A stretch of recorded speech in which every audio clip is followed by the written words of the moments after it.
British secret services at the time, certainly during the run-up to Iraq, I certainly know of major broadcasting figures that would meet with them, and the security services would be telling them, it's terrible, we're coming under intolerable pressure from the government, from politicians, to mess around with the intelligence.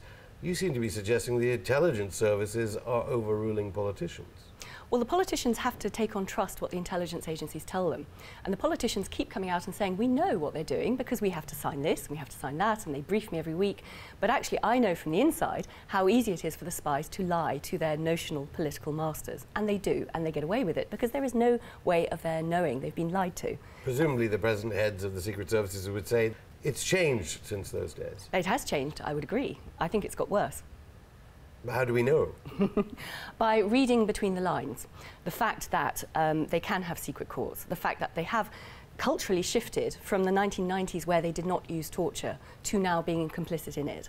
And the reason in the 1990s they didn't use torture was vaguely ethical, but actually it was based on experience from the civil war in Northern Ireland in the 70s and 80s when they had done. And they realised it was counterproductive.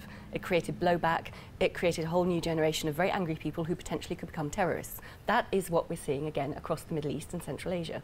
So it was a pragmatic decision, it was an ethical decision, and it's been overturned since 9/11. So why the return now to this need to use fear?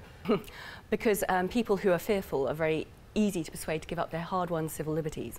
And we in the West have spent 500 years building up this canon of fundamental rights for human beings. Not to be extrajudicially murdered, not to be tortured, not to be disappeared into a prison, to have the right to freedom of expression, freedom of association, freedom of thought, freedom of conscience. All these things have taken centuries to build up.